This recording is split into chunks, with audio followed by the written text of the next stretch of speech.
In the city of Iluaye, where glass buildings rose beside ancient baobab trees and the call to prayer mingled with the ringing of school bells, elders used to say, no matter how far the river flows, it never forgets its source.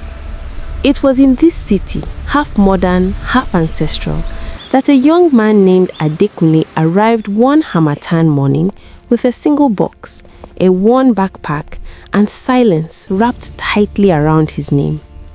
There was something about him that did not fit easily into poverty. He greeted gatekeepers and cleaners with the same measured respect he gave lecturers. He folded his clothes neatly, even when they were few. He never rushed for food, never fought for space. Some noticed, most did not. No one knew that Adekunle was the only son of Chief Adeyemi Ajoba, a man whose words could summon governors and whose wealth flowed like the Niger in flood season. In the chief's compound, gates were plated with bronze and servants moved like shadows. But Adekunle had left all that behind. When his father asked him why he refused the convoy, the chauffeur, the special dormitory, the private tutors, the boy had bowed and said, "Father, a chick that grows among hawks may never learn how the earth feels beneath its feet." So, Adekunle enrolled at Iluaye State College, using only his mother's maiden name. He rented a small room behind Mama Sola's pepper-scented canteen, where smoke blackened the walls and laughter seasoned every meal. He fetched water with other students, queued for lectures, and patched his shoes with quiet determination. Among his classmates were Bisi, whose father drove a taxi, Musa, who studied by candlelight because electricity feared his neighborhood, and Chiamaka, who sold handmade bracelets between classes. They shared notes, dreams, and hunger. But not everyone shared kindness. During a group presentation in second year, Adekunle stayed awake for 3 nights preparing research while others went to parties. On presentation day, when the lecturer praised the work, one student laughed and said, "Even a village scholar can read books." The group collected the marks. Adekunle collected his bag and went home, hungry. "Why didn't you speak?" Bisi asked him later. Adekunle only smiled. His grandmother's voice lived in his chest. The patient dog eats the fattest bone. Some lecturers barely noticed him, mistaking silence for weakness. Others noticed too late. Still, Adekunle endured. One evening, as rain drummed on tin roofs, Adekunle found Professor Kofi Mensah, the oldest lecturer on campus, sitting alone under the mango tree near the library. The professor's beard was white as egret feathers, and his eyes carried the calm of someone who had seen kingdoms rise and fall. "Young man," Professor Mensah said, "why do you always listen more than you speak?" Adekunle hesitated, then replied, "Sir, the ear that listens is wiser than the mouth that shouts."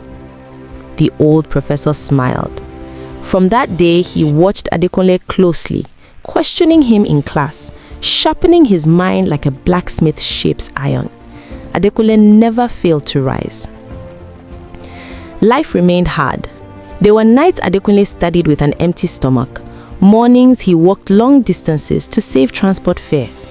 When Musa fell ill and couldn't afford medicine, Adekunle quietly sold his only wristwatch, the last gift from home, to help him.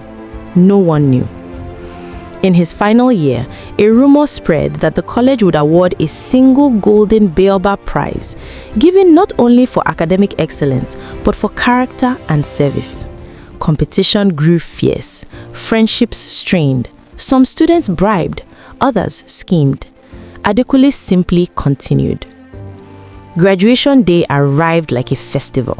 Drums thundered, parents wore their finest asoke and ankara, and the sun itself seemed curious.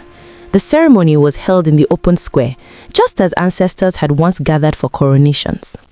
One by one, names were called.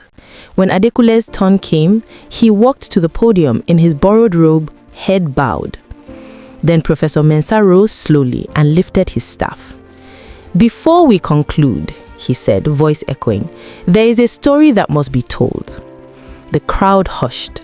For years, A young man among you has carried a full calabash beneath a humble robe.